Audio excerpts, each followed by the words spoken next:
আমার নবীজিকে আল্লাহ তাআলা অর্ডার করলেন, ফাসদা বিমা তু'মারু ওয়া আ'রিদ আনিল মুশরিকিন। জোরে বলুন আল্লাহু আকবার। আপনি প্রকাশ্যে জানায়ে দেন, প্রকাশ্যে শুনিয়ে দেন আবু জেহেলরা কি বলল, উতবা সাইবারা কি বলল, এই দিকে আপনি তাকাবেন না, আপনি বলে দেন। আমার নবীজি বলা শুরু করলেন। যখন বলা শুরু করেছেন, আমার নবীজি মার খান নাই? আসতে বলেন, মার খান নাই? গালি শোনেন নাই? হায়রে, এক দিনের কথা আমার মনে হয়ে গেল। সেরা মানুষ পৃথিবীর, আমার নবীজির প্রিয় সাহাবী, এক নম্বর সাহাবী সাইয়েদনা আবু বকর সিদ্দিক রাদিয়াল্লাহু তাআলা আনহু মসজিদে হারামের সামনে গিয়া, কাবার চত্বরের সামনে গিয়া সুন্দর করে নামাজ পড়া শুরু করলেন। রুকু করছেন, সেজদা দিতে নিয়ে হঠাৎ করে দেখতে পেলেন উতবা সাইবা মুগিরা সব চলে আসছে, তাকে ঘেরাও করে ফেলেছে। সেজদা দেওয়ার সঙ্গে সঙ্গে মাথার উপরে খরম জুতা চাপ দিয়া, তাকে ফেলে দিয়া নাকের উপরে জুতা চাপায় দিয়া নাকটা মোচা বানায় দিয়েছে, রক্তাক্ত করে ফেলেছে। সেন্সলেস হয়ে পড়ে আছেন। ওরা ভাবলো বুঝি আবু বকর মারা গেছে, আবু বকর আর দুনিয়াতে বেঁচে নাই, মরা মনে করে রেখে চলে গেছে। কিছুক্ষণ পর তার সেন্সটা ফিরেছে। সেখান থেকে সেন্স ফেরার সঙ্গে সঙ্গে দেরি করলেন না।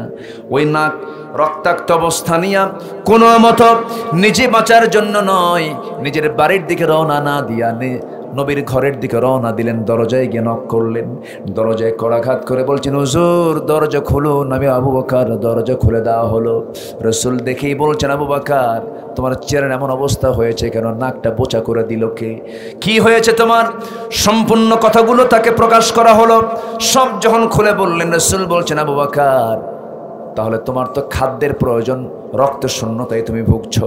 এবার আবু বকর বলছেন, হুজুর সব কিছু পরে হবে, আপনার এখন ঘরে থাকা যাবে না, চোরাগুপ্তা হামলা শুরু হয়ে গেছে, আপনি এখন থাকতে পারবেন না। দয়া করে আপনি আমার কথা ফলো করুন, আমার জীবন আপনার জন্য আমি উৎসর্গ করে দেব, আমার বিন্দু পরিমাণ কোনো দুঃখ নাই, কিন্তু আপনার বাঁচা দরকার। আপনাকে হামলা করে তারা মেরে ফেলবে, অবস্থা খুব খারাপ। আমরা এখন মক্কার বাইরে চলে যাই। মক্কার বাইরে সকালবেলা দুজন রওনা দিলেন। আউযু বিল্লাহি মিনাশ শাইতানির রাজীম। বিসমিল্লাহির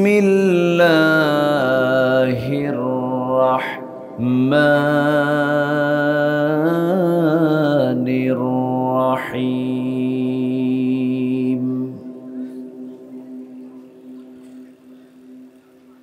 لقد كان لكم في رسول الله أسوة حسنة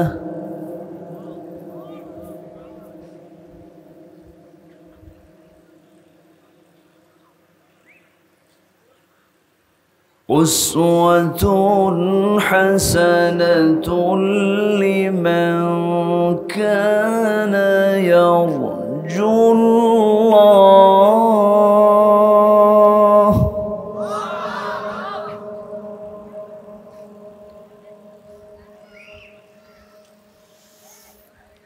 لمن كان يرجو الله واليوم الآخر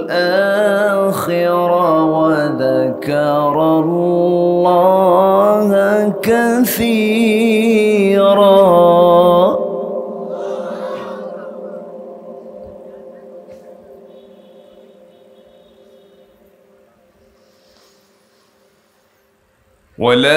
ولما رأى المؤمنون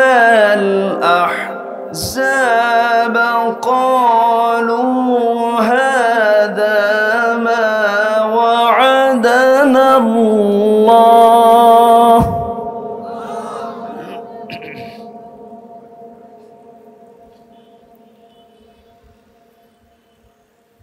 ما وعدنا الله ورسوله وصدق الله ورسوله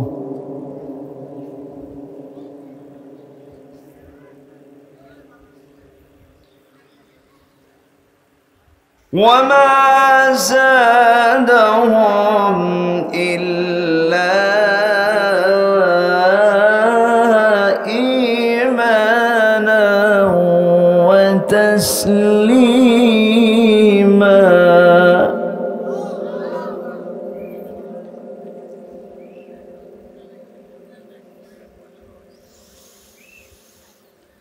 من المؤمنين رجال صدقوا ما عاهدوا الله عليه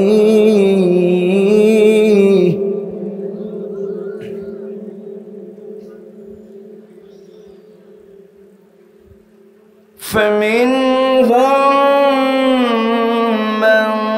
قضى نحبه ومنهم من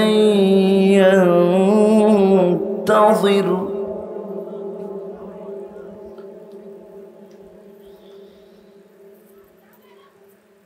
وما بدلوا تبديلا.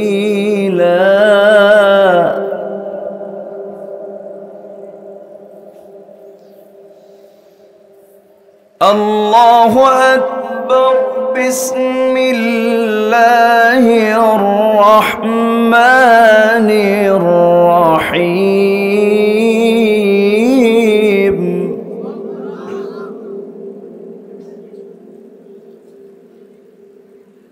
إن الله وملائكته يصلون على النبي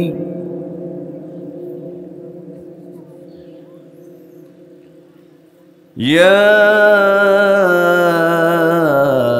أيها الذين آمنوا صلوا عليه وسلموا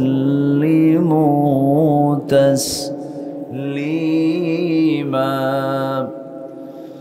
اللهم صل على محمد وعلى آل محمد كما صليت على إبراهيم وعلى آل إبراهيم إنك حميد مجيد. اللهم بارك على محمد وعلى آل محمد كما باركت على إبراهيم وعلى آل إبراهيم إنك حميد مجيد. আমি কোরআনের সুর মাঝে শুনেছি যে নাম, আজানের সুর মাঝেও শুনেছি ও নাম।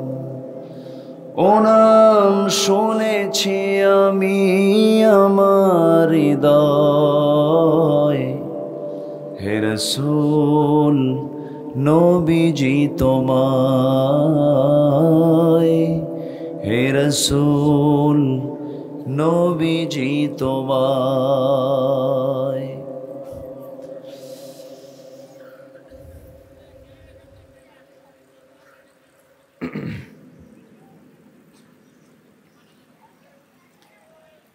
রাজশাহী অঞ্চলের সীমান্তবর্তী জেলা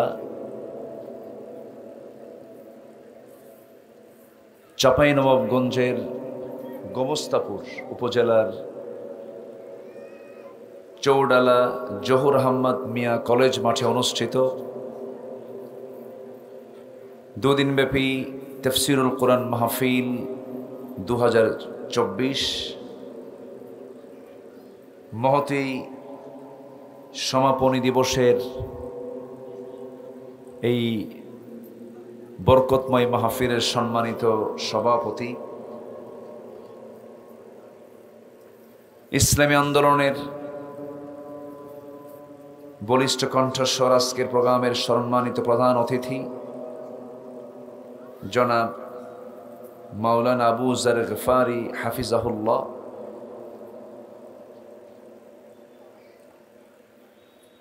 ফকিরপাড়া জামে মসজিদের সম্মানিত খতিব সাহেবে সদর জনাব হাফিজ মাওলানা মুফতি আলী আশরাফ হাফিজাহুল্লাহ, উপস্থিত হাজারাত উলামায়ে কেরাম, বিশেষ করে কথা বলেছেন জনাব মাওলানা আনজারুল ইসলাম, উপস্থিত সম্মানিত মেহমানবৃন্দ, সামনে উপস্থিত দূরে কাছের বিভিন্ন স্থান থেকে ছুটে আসা কালেমার ঝান্ডাবাহী, তাওহীদের পতাকাবাহী, দ্বীন ইসলামের নর শারদুল বীর মুজাহিদ, প্রাণ প্রিয় সম্মানিত দ্বীনি ভাইরা, আড়ালে বসে আছেন শ্রদ্ধেয়া সম্মানিতা মা বোনেরা, আলোচনার সূচনায় আনুষ্ঠানিকতার মধ্য দিয়ে আমার পক্ষ থেকে আবারও হৃদয় নিংড়ানো, প্রাণ উজাড় করানো সালাম, আসসালামু আলাইকুম ওয়া রাহমাতুল্লাহি ওয়া বারাকাতুহু। সালামের জবাব একটু ক্লান্ত ক্লান্ত মনে হচ্ছে, ঘাম তো শরীর থেকে লবণ চলে গেলে ক্লান্তি চলে আসে। আসসালামু আলাইকুম ওয়া রাহমাতুল্লাহ।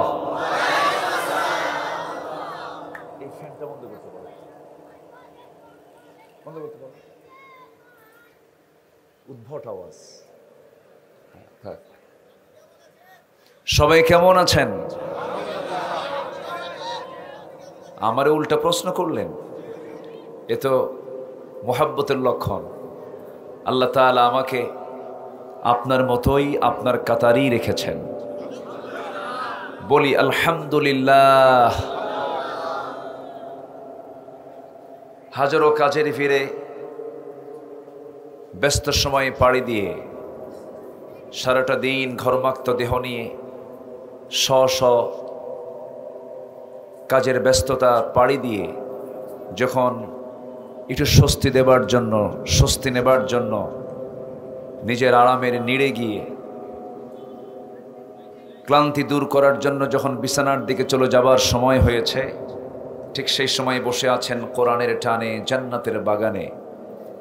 সুযোগ করে দিলেন যে মহান প্রভু, যে মহান রব, সেই রবের শানে আমরা বলে উঠছি আলহামদুলিল্লাহ। আবারও বলছি আলহামদুলিল্লাহ। চিৎকার মেরে বলছি আল্লাহুম্মা ইন্নী আসআলুকা আল হুদা ওয়াত তুকা ওয়াল আফাফা ওয়াল গিনা। সবাই বলি আল্লাহুম্মা লাকা আসলামতু ওয়া বিকা আমানতু ওয়া আলাইকা তাওয়াক্কালতু ওয়া ইলাইকা আনাবতু ওয়া বিকা খাসামতু। আমরা আল্লাহ তাআলার শুকর আদায় করে নিলাম। সম্মানিত হাজিরিন, মাহফিল অনুষ্ঠিত হচ্ছে একটা কলেজ মাঠে। আজকে কি কোনো টেনশন আছে যে মাহফিল হবে কি হবে না? এমন শঙ্কা, ডঙ্কা, আতঙ্ক কি আছে? কিন্তু ইতিপূর্বে কি ছিল না? ছিল। যেহেতু টেনশন নাই, যদি একটু লম্বা সময়ে কথা বলি, আমাকে সময় দেওয়া যাবে তো? কিন্তু টাইম তো আমাকে দিয়েছেন এমন সময়, মানে টাইম সিলেকশনে এদেশের ম্যাক্সিমাম মাহফিল কমিটি ভুল করেন। সবই তো ঠিক, কিন্তু ঠিক তো কিছুই নাই। আমি এখানে মাগরিব পড়েছি, সলাতুল মাগরিব আদায় করেছি, তাহলে 6:30, 7:30, 8:30, 9:30, 10:30, 11:30, 6 ঘন্টা পর মাত্র মাইক পাইলাম। কথা বোঝেন নাই? এখন হ্যাঁ, মাহফিল যদি আলোচনা শুরু হয়, কিছু লোকের নেচার হলো কি জানেন? হুজুরে তো দেখলামই, এখন যাই। কিছু লোক আছে আবার একটু ভাবে যে হুজুর দেখি কিরকম গরম করে, স্লোগান টোলোগান কিছু আসে কিনা। আবার কিছু লোক আছে দেখি তো হুজুরের সুরটা কেমন, বিভিন্ন চিন্তা নিয়ে। আবার কে কেউ আসে আবার লোকজন কেমন হলো। তো কোনো নিয়ত কি ঠিক আছে? আমরা শুনতে এসেছি মূলত কার কালাম? আসতে বলবেন না, কার কালাম? আল্লাহর কালাম শুনবো আমরা অর্ধেক না পুরোপুরি? যখন কেউ মশারিতে, যখন চতুর্দিকে মশারি টাঙ্গায় যখন শুয়ে পড়ে, মশারি কি পুরোটাই টানায় না একটু ফাঁকা রাখে? একটু ফাঁকা রাখলে হয় না? তাহলে কাম হবে? হ্যাঁ, মশারির দরকারই নাই। যখন খেতে বসে একটু খায় না পুরোটাই খায়? দুপুরে খাইতে বসছে পুরোটা খায় না একটু খায়? পুরোটাই খায়। তো যে কোনো জিনিস পরিপূর্ণ না করে অপূর্ণাঙ্গ রেখে যাওয়াটা অত্যন্ত অপছন্দনীয়। আমার দেশে ম্যাক্সিমাম মাহফিলগুলোতে মোনাজাত এর আগেই কিছু লোক যাওয়ার চিন্তায় ব্যাকুল হয়ে পড়েন, কিন্তু মাহফিলের শুরু হচ্ছে নাহমাদুহু দিয়ে, এবং সর্বশেষ কাজ হলো কি করা? বলেন বলেন বলেন, কি করা? দোয়া করা। সবাই কি দোয়ায় শামিল হব না ইনশাআল্লাহ? জোরে বলি ইনশাআল্লাহ। একটা লোক উঠবেন না, প্রত্যেকেই এক একজন স্বেচ্ছাসেবক, দায়িত্বশীল। যদি কেউ উঠতে নেয় ধরে ফেলবেন। রাগ করলেন নাকি আপনারা? এই কথাগুলো আমার বলা লাগতো না, 11:30টার জন্য আমার বলা লাগলো। কেউ উঠবেন না, শুধু মাথায় রাখবেন একটা আমল নামার কি দাম, একটা সওয়াবের কি দাম। সেদিন যেদিন কেউ কারো উপকারে আসবে না, কিয়ামতের দিন বোঝা যাবে যে একটা আমলের কি মূল্য। যতক্ষণ বসে থাকবো শুধু মাথায় রাখবেন যে আমার আমল নামায় সওয়াব যোগ হচ্ছে, ফেরেশতারা আমার আপনার জন্য দোয়া করতেছে। এই কথা মনে থাকলেই তো আর ওয়াজও শোনা লাগবে না, কি ঠিক কিনা বলেন? বসে থাকবেন, কেউ উঠবো না। আমরা কোরআনের মাহফিলে এসে আমরা আদর্শ শ্রোতার পরিচয় দেব। জোরে বলি ইনশাআল্লাহ। আমার বুকটা ভরে গেছে। হাফেজদের মাথায় দস্তরবন্দি দেওয়া হলো। কোরআন কেউ মুখস্থ করতে পারে না, কোরআনটাকে সিনার মধ্যে জমা করে দেন তিনি কে? আসতে বলবেন না, তিনি কে? লা তুহাররিক বিহি লিসানাকা লিতাআজালা বিহি ইন্না আলাইনা জামআহু ওয়া কুরআনাহ। হে রাসূল, অস্থির চিত্ততা নিয়ে আপনি কোরআন বারবার আওড়াবেন না। আমি নিজে আল্লাহ তাআলা আপনার সিনার মধ্যে কোরআনকে জমা করে দেব। তাহলে হাফেজরা মুখস্থ করেন, আল্লাহ জমা করে দেয়। বলেন, হাফেজদের সিনার মধ্যে জমা করে দেন তিনি কে? তাহলে হাফেজ যারা, তারা কি নির্বাচিত নয়? কার নির্বাচিত? বলেন, কার নির্বাচিত? হাফেজের মাথায় দস্তরবন্দি দেওয়া হলো। নানা, দাদা, আর কে? বাবা, কাউরে বাদ দেয় নাই। আর বাচ্চাটারও কপাল ভালো, নানাও আছে, দাদাও আছে, বাপও আছে। তখন মনে মনে চিন্তা করো, আল্লাহ আমার তো নানা নাই, দাদাও নাই, বাপটা কোনো মতো আছে, তাও অসুস্থ। সম্মানিত ভাইয়েরা, অনেক কথা আছে, আস্তে আস্তে করে বলবো আমি। মাহফিলটা মাদ্রাসার, কে কি দান করেছেন জানি না। এদেশের মাদ্রাসাগুলো আমার আপনার গাছের লাউ বেচার, কদু বেচার টাকা দিয়ে চলে, বলি আলহামদুলিল্লাহ। আর বিগত 16টি বছর সেই মাহফিলের জোর কইরা প্রধান অতিথি হয়েছে ওই সমস্ত স্বৈরাচারগুলো, ঠিক কিনা? কমিটির মূল দায়িত্ব তারা জোর করে আদায় করে নিয়েছে। আজকে সেই পরিবেশ আর নাই। ওরা অনেক অভিযোগ দিয়েছিল আলেমদের বিরুদ্ধে। মাদ্রাসাকে বলেছিল জঙ্গির প্রজনন কেন্দ্র, আলেমদেরকে গালি দিত মৌলবাদী বলে, জঙ্গিবাদী বলে, অনেক কিছুই বলেছে। তাদের নাটক শেষ। তাদের নাটক কি? নতুন বাংলাদেশ আমরা গড়ব কোরআন দিয়ে। জোরে বলি ইনশাআল্লাহ। 4.5 লক্ষ হাফেজ আমার দেশে। কত? কি সমস্যা ওখানে? ওখানে আওয়াজ কেন? কথা বলা যাবে না, কথা বলা, যে যেখানে আছে থাকুক না, ডিস্টার্ব করা যাবে না। যে যেখানে আছেন থাকুন। শুধু ভাববেন যে আপনার এই বৈঠকে যদি কোনো ফেরেশতার কাছে আপনার যদি শিষ্টাচার বহির্ভূত কোনো আচরণ যদি ফেরেশতার কাছে দৃষ্টিগোচর হয়, শৃঙ্খলা ভঙ্গের মামলা কিন্তু ফেরেশতা দেবে আপনার বিরুদ্ধে। এটা কিন্তু মারাত্মক ব্যাপার। কিন্তু ফেরেশতা যদি মামলা দেয়, জামিন হবে?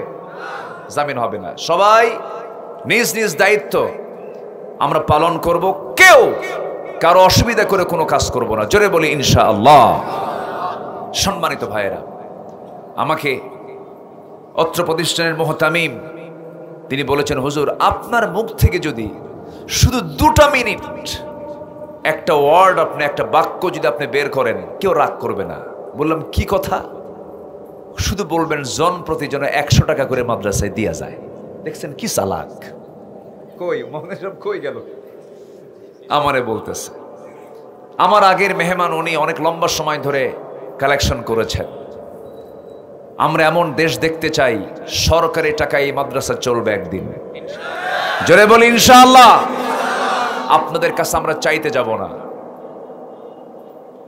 এদেশের ক্রিকেটারদের পিছনে শত শত কোটি টাকা খরচ করা হয়, ঠিক কিনা? সাকিব আল হাসান নাম শুনছেন তো?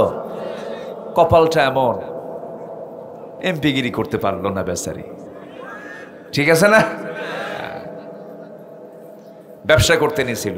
এমপি তো ব্যবসাগিরি করা, বুঝেন না? এটা একটা কামাইয়ের একটা সোর্স ওদের। ইসলাম যে ক্ষমতা চায় তাকে ক্ষমতা দেয় না, যে নেতৃত্ব চায় তাকে নেতৃত্ব তার হাতে তুলে দেয় না। ইসলাম যে নেতৃত্ব চায় না তার হাতে নেতৃত্ব তুলে দেয়। কথা ক্লিয়ার? আজকে এক ক্রিকেটারের মূল্য কত? হাজার হাজার কোটি টাকা তাদের পেছনে খরচ করা হয়। আর এই হিফজ মাদ্রাসার ছাত্রগুলো আদা সিদ্ধ ডাল, আদা সিদ্ধ তরকারি খায়, তাও তৃপ্তির ঢেকুর তাদের মুখ থেকে বের হয়, মুখ থেকে বের হয় আলহামদুলিল্লাহ। তো ওই সমস্ত অনাথ গরিব কিছু ছাত্র ছাত্রীর জন্য যদি 100 টাকা করে দেওয়া হয়, কষ্ট হবে? দেখেন আওয়াজ কিন্তু কমে গেছে অলরেডি। কষ্ট হবে? সবাই কি দিতে রাজি আছেন? কি পাঠাইছিলেন কি কিছু কাউকে এর আগে? পাঠাইছিলেন? পাঠানো হয়েছে? তাহলে তো আবার কেমন কি করি কন্ত? আমি কি একটু পরের দিকে যাই? তাহলে একটু পরে বলি এটা, না কি করব বলেন? তাহলে একটু চাদর দিয়ে দেই, যান না একটু তাড়াতাড়ি যান। 2-3 মিনিট। একটু বিরক্ত করছি ভাই আপনাদের, কোরআনের স্বার্থে, মাদ্রাসার জন্য। কই কোথায়? নামেন নামেন, নেমে নেমে পড়েন ছাত্ররা। 2 থেকে 3 মিনিট আমি টাইম দেব, 2 থেকে 3 মিনিট। যে যা পারি, 100-র বেশি 200 দিলে কিন্তু জায়েজ হবে না। ও যে মুহতামিম বলে দিছে আমারে, কথা বলছেন নাকি? কিন্তু 100 টাকার 100-র নিচে দিলেও কিন্তু জায়েজ হবে না, তাহলে তো পাওয়াই যাবে না। অতএব না, ইয়াসসিরু ওয়ালা তুআসসিরু, বাশশিরু ওয়ালা তুনাফিরু। কঠিন করো না, সহজ করো। যে যা পারি, মিনিমাম একটা কন্ডিশন জন প্রতি যেন গড়ে এই ফিগারটা আসে। যে যা পারি আমরা দেব। জোরে বলি ইনশাআল্লাহ। তো আমরা চুপ না থেকে একটু আল্লাহর নামটা নেই, আল্লাহর জিকিরটা করি 2 মিনিটে। যে যা পারি আমরা দেব। সুবহানাল্লাহ, আলহামদুলিল্লাহ, আরো জোরে লা ইলাহা।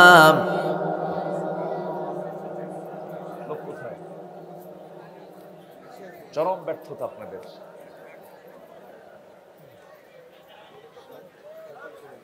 লোক কোথায়?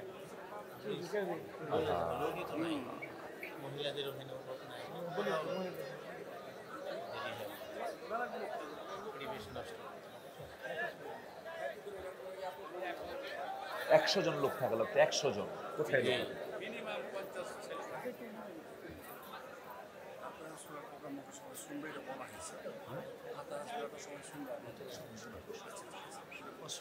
আচ্ছা, আমি তো কথা বলতে বলিনি, এটা আল্লাহর নামটা নেই, সওয়াব পাবো। সুবহানাল্লাহ ওয়ালহামদুলিল্লাহ লা ইলাহা। একটা লোক আমার উঠবো না, জি বসি, আমি তো আলোচনা শুরুই করতে পারলাম না। আপনাদের এলাকার প্রতিষ্ঠিত মাদ্রাসার জন্য আমি চাচ্ছি, আপনি যদি রাগ করেন তাহলে আপনার এলাকা, আপনি এলাকাবাসী, আপনি যদি রাগ করেন তাহলে দূরের লোক কি মনে করবে? জিকির করি সুবহানাল্লাহ আলহামদুলিল্লাহ। ঘুম নাই, ঘুম নাই, চোখে ঘুম নাই, ঘুম নাই, ঘুম নাই, দেখছেন? সব নিশি কুটুম, এখন বাচ্চারা ঘুমায় না। আমার ছোট্ট একটা মেয়ে আছে, এই নতুন অতিথি, 1.5 বছর বয়স,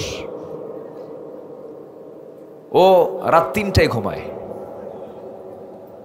মানে এখন বাচ্চাগুলো ডিজিটাল হয়ে গেছে, বুঝলেন, খুব আধুনিক হয়ে গেছে তারা। কিন্তু না, ঘুমাতে হবে, ঘুমাতে হবে। এশার নামাজ পড়ার পরেই ঘুমাতে গিয়েছেন মুহাম্মদ সাল্লাল্লাহু আলাইহি ওয়াসাল্লাম। এটা সুন্নাহ, এটা আমরা এই পদ্ধতি আমরা অবলম্বন করবো। আগের মুরব্বীরা আগে ঘুমাতেন বলে তাদের রোগ সক্ষম ছিল। তো চাদরগুলো সবার কাছে মনে হয়ে গেছে, যে যা পারি আমরা দেবো ইনশাআল্লাহ। আল্লাহ তুমি সবাইকে দেওয়ার তৌফিক দাও, জোরে বলি আল্লাহুম্মা আমিন। ছন্দপতন হলো। আসুন আমরা এখন মূল আলোচনার দিকে চলে যাচ্ছি। আমাদের মেহমান কি চলে গেছেন? চলে গেলেন, উনিও চলে গেলেন, বাম থেকে উনিও চলে গেলেন। তা আমি আর থেকে কি করি? বসেন, সবাই বসেন। আসুন আমরা আলোচনার দিকে যাচ্ছি। কোরআন নাজিল করেছেন কে? একটু জোরে বলেন, কোরআন নাজিল করেছেন কে? গতকাল নাজিল হয়েছে না 1,500 বছর আগে নাজিল হয়েছে? 1,500 বছর আগে নাজিল হয়েছে। 1,500 বছর আগের নাজিল হওয়া কিতাব আজও পৃথিবীতে অচল না সচল? বলেন, অচল না সচল? ব্যর্থ না সফল? সফল। 1,500 বছর আগের অনেক কিছু হেরে গেছে, কিন্তু কোরআন হারাবে না, ফুরাবে না। এটা জ্বালিয়ে দিয়ে ভস্য করা যাবে না। কোরআন নাজিল করেছেন যিনি, হেফাজতের দায়িত্ব তিনি নিজে নিয়েছেন। জোরে বলি সুবহানাল্লাহ। কোরআন নিজেই নিজের পরিচয় দিয়েছে বহু জায়গায়। আল্লাহ রাব্বুল আলামিন বলেন, ইন্না হাযাল কুরআনা ইয়াহদি লিল্লাতী হিয়া আকওয়াম ওয়া ইউবাশশিরুল মুমিনিনা আল্লাযীনা ইয়া'মালুনাস সালিহাত আন্না লাহুম আজরান কাবীরা। জোরে বলুন আল্লাহু আকবার। কোরআন নিজেই তার পরিচয় দিয়ে দিল। কার উপর নাজিল হয়েছে তাও বলে দিচ্ছে, আলহামদুলিল্লাহিল্লাযী আনজালা আলা আবদিহিল কিতাব ওয়া লাম ইয়াজআল লাহু ইওয়াজা। জোরে বলুন আল্লাহু আকবার। সংরক্ষিত কোথায় ছিল? বাল হুয়া কুরআনুম মাজিদ ফি লাওহিম মাহফুজ। তাও বলে দিল। কখন নাজিল হয়েছে, কোন সময় নাজিল হয়েছে বলো, টাইমটা কখন, দিনে না রাত্রে? আল্লাহ রাব্বুল আলামিন বলেন, হামিম ওয়াল কিতাবিল মুবিন ইন্না আনজালনাহু ফি লাইলাতিন মুবারাকাতিন ইন্না কুন্না মুনজিরিন। জোরে বলুন আল্লাহু আকবার। কোন রাত্রে নাজিল হয়েছে? ইন্না আনজালনাহু ফি লাইলাতিল কদর। কোন মাসে নাজিল হয়েছে? শাহরু রমাদান আল্লাযী উনজিলা ফীহিল কুরআন হুদাল লিন-নাসি ওয়া বায়িনাতিন মিনাল হুদা ওয়াল ফুরকান। জোরে বলুন আল্লাহু আকবার। আমার বন্ধুগণ, ভাষাটা কি কোরআনের তাও কোরআন বলে দিচ্ছে, তানজিলুম মিনার রহমানির রহিম কিতাবুন ফুসসিলাত আয়াতুহু কুরআনান আরাবিয়্যান লিকাওমিন ইয়ালামুন। জোরে বলুন আল্লাহু আকবার। কোরআন নাজিল হয়েছে কোন ভাষায়? জোরে বলেন। বামে লেখে না ডানে লেখে? বামে পড়ে না ডানে পড়ে? আর আমরা বাংলা লিখি ডানে না বামে? বামে। এই জন্য তফাৎ হয়ে যায়। আমাদের লেখার রীতি হলো বামে, কোরআন লেখার রীতিটা হলো ডানে। আল্লাহ রাব্বুল আলামিন ডান দিয়ে কোরআনটা শুরু করেছেন। এই জন্য আমাদের কোরআনটা বুঝতে নিয়ে মাতৃভাষাটা আমাদের পাই নাই। মাতৃভাষা কোরআনটা আল্লাহ রাব্বুল আলামিন নাজিল করেছেন, কারণ আমার নবীর ভাষাটা ছিল কি বলেন? জোরে বলেন, আরো জোরে। আরবি। আরবিকে ভালোবাসার দরকার আছে না নাই? আমাদের বাংলার দাম বেশি না আরবির দাম বেশি? বলেন বলেন বলেন। আরবির দাম বেশি। এই ওয়াজ তো 16 বছর ভালো করে করতে দেয়নি, বোঝেন নাই? কেই তো হুজুর তো মৌলবাদী, বাংলার চেয়ে আরবির দাম বেশি বলে ফেললো। অবশ্যই বেশি। রাসূল বলেছেন আমার ভাষা আরবি, কোরআনের ভাষা আরবি, কবরের ভাষা আরবি, হাসরের ভাষা আরবি, জান্নাতের ভাষাও আরবি। অতএব আরবিকে ভালোবাসার দরকার আছে না নাই? আসতে বলবেন না, আছে না নাই? আচ্ছা, এই জন্য কোরআন পড়তে হবে কম না বেশি? পৃথিবীর শ্রেষ্ঠ মানুষকে না, রসুল তো মুহাম্মদ, রসুল তো শ্রেষ্ঠ মানুষই। কোন লোকটা শ্রেষ্ঠ? যদি কোরআনকে প্রশ্ন করেন, হাদিসকে প্রশ্ন করেন, পৃথিবীতে সবচেয়ে দামি লোকটা কে? কি সুন্দর জবাব দিচ্ছে, বলি আলহামদুলিল্লাহ। জোরে বলি আলহামদুলিল্লাহ। খুব দামি কথা। যে নিজে কোরআন শেখে এবং অপরকে শিখায় কোন ভাষায়? বলেন কোন ভাষায়? আরবি ভাষায়। সম্মানিত ভাইয়েরা, আরবি না শিখলে নামাজ হবে না। আরবি না শিখলে কবরের 3টি প্রশ্নের জবাব দেওয়া যাবে না। আরবি না শিখলে জান্নাতে যাওয়ার সুযোগও পাবেন না। ঠিক কি না? এর মানে আমি বলছি না যে বাংলার দাম নাই। বাংলা ভাষার মালিককে আসতে কয়। আরো জোরে বলেন, আরো জোরে বলেন, আরো জোরে বলেন। কিন্তু বাংলায় কোরআন নাজিল হলে পরে, বাংলায় যদি কোরআন নাজিল হতো, কোরআনের এইরকম মজা আমরা পেতাম না।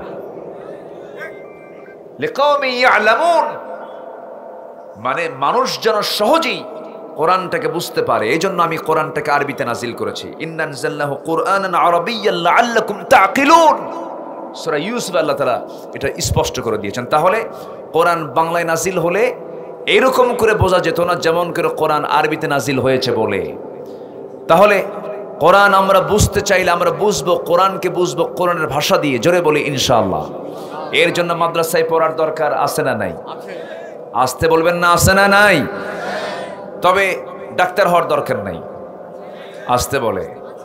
ইঞ্জিনিয়ার হওয়ার দরকার নাই, আইনজীবী হওয়ার দরকার নাই, প্রশাসক হওয়ার দরকার নাই, ডিসি, এসপি, মেজর, কর্নেল হওয়ার দরকার নাই। ইসলাম কোন শিক্ষাকে বাধা দেয়নি। কিন্তু দুঃখজনক হলো সত্য, আমরা এসপি পেয়েছি কিন্তু এসপি কে কোরআনওয়ালা পাইনি। আমরা ডিসি কে পেয়েছি, ডিসি কে কোরআনওয়ালা পাইনি। আমরা মন্ত্রী পেয়েছিলাম, মন্ত্রীকে আমরা আল্লাহওয়ালা পাইনি, কোরআনওয়ালা পাইনি। কারণ তারা যেই এলএম দিয়া ডিসি হয়েছেন, এসপি হয়েছেন, জজ হয়েছেন, ব্যারিস্টার হয়েছেন, মেজর হয়েছেন, তারা কোরআনের শিক্ষায় শিক্ষিত হয়ে তারা ওই পদে যান নাই। কিন্তু পৃথিবীতে যত শিক্ষা আছে, সকল শিক্ষা যেটা কল্যাণের জন্য কল্যাণময়, যেটা কল্যাণের পথ দেখায়, সব শিক্ষাই ইসলামী শিক্ষা।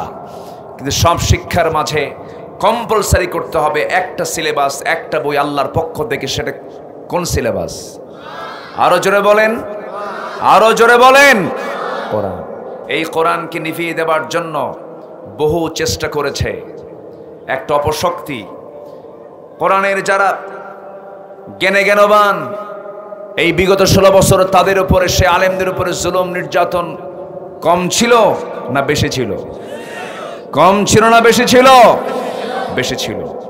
এদেশের কোরআনের তাফসীর মাহফিল বলতে বোঝায় এই মাহফিলের সংস্কার যিনি সাধন করেছেন, মন্ত্রমুগ্ধের মতো লক্ষ লক্ষ লক্ষ লক্ষ জনতা এট এ টাইম মাহফিল উপস্থিত হয়ে যার বক্তৃতা শুনেছেন, সেই মহান ব্যক্তিত্বকে জনবিচ্ছিন্ন করার জন্য দীর্ঘ 13টি বছর তাকে অন্ধকার প্রকোষ্ঠে জুলুম করে নির্যাতন করে রাখা হয়েছিল, ঠিক কিনা?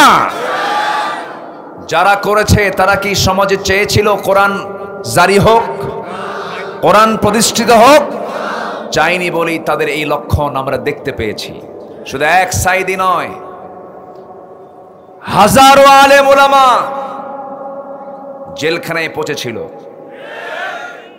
লম্বা আমি যদি টানতে যাই তাদের লিস্ট বহু সময় লেগে যাবে। শুধু একটা কথা বলি, সেটা হলো মৌতুল আলিম কা মৌতুল আলম। একটা আলেমের মৃত্যু মানে জগতের মৃত্যু। তার এক আলেমকে শুধু হাতে ধরে নাই, শুধু এক আলেমকে টার্গেট করে নাই, শত শত আলেম ওলামার উপরে যে নির্যাতন করেছে তার ফলাফল হলো আজকের বাংলাদেশ। এই বিজয় কে দিয়েছেন? আসতে বলবেন না, এই বিজয় কে দিয়েছেন?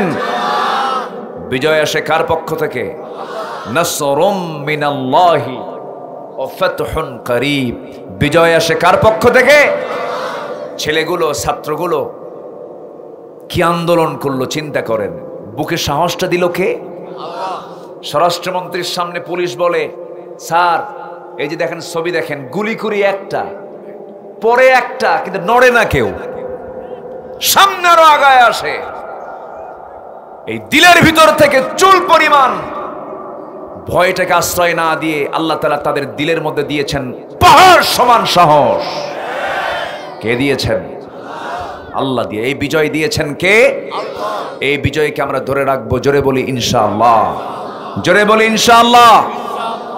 গতকাল আমি শুনেছি, দেখলাম সামাজিক যোগাযোগ মাধ্যমে দেখতে পেলাম, জবি এবং ঢাবি ঢাকা ইউনিভার্সিটিতে এক ছাত্রকে অমানবিক কায়দায় তাকে কিছু ভাত খাওয়ায়া দিয়া, খাবার খাওয়ায়া দিয়া তাকে অমানবিক পাশবিক কায়দায় হত্যা করা হয়েছে। নতুন বাংলাদেশে এটা অনাকাঙ্ক্ষিত, অপ্রত্যাশিত। যারা এমন হত্যাকাণ্ডের সঙ্গে জড়িত, সে যদি আমার আপনজন হয়, ছাড় দেওয়া যাবে না। আইন সবার জন্য সমান হতে হবে। একটি কল্যাণ রাষ্ট্রের একটা গুরুত্বপূর্ণ দিক হলো আইন তার আইনের গতিতে চলবে। ব্যক্তিকে নির্দিষ্ট করে আইনের রায় হবে না, বিচার হবে আইনকে সামনে রেখে, ঠিক কিনা? আমরা আবরার ফাহাদের পুনরাবৃত্তি দেখতে চাই না। অবিলম্বে এদের শাস্তি নিশ্চিত করা হোক, এটা আমাদের দাবি, ঠিক কিনা বলেন?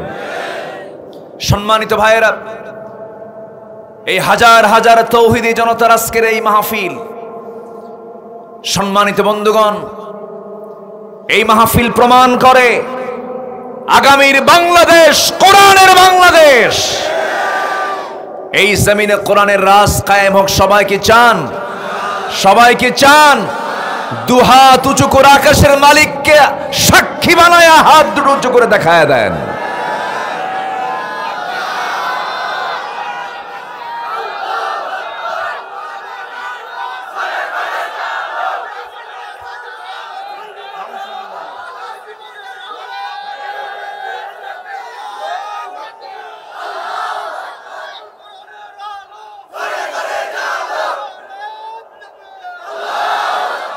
আল্লাহ কবুল করুন। জোরে বলে আমিন, আরো জোরে আমিন। সম্মানিত ভাইয়েরা, সম্মানিত বন্ধুগণ, আমি যেখান থেকে তেলাওয়াত করেছি সেই তেলাওয়াতকৃত আয়াতের দিকে আস্তে আস্তে চলে যাচ্ছে। আমাকে টাইম দিচ্ছেন তো? কারো কোনো সমস্যা নাই? বাড়িতে চুরি হবে নাকি? চুরি তো নাই। যারা চোর 18 লক্ষ কোটি টাকা ঋণ রেখে 11 লক্ষ কোটি টাকা চুরি করে নিয়ে চলে গেছে। চিন্তা করছেন? পুকুর চোর না সাগর চোর? মহাসাগর।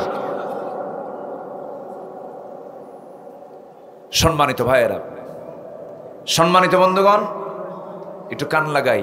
এর মূল কারণ হচ্ছে দেশ স্বাধীন হয়েছে 71-এ, আজকে 2024, স্বাধীনতার 53 বছর আমরা পার করেছি। এই 53 বছরে যারা এই ক্ষমতায় এসেছিল সব ক্ষমতার পালাবদল আমরা দেখেছি। বৈদেশিক যে সাহায্যগুলো এসেছিল তার 75% টাকা গেছে নেতাদের পকেটে।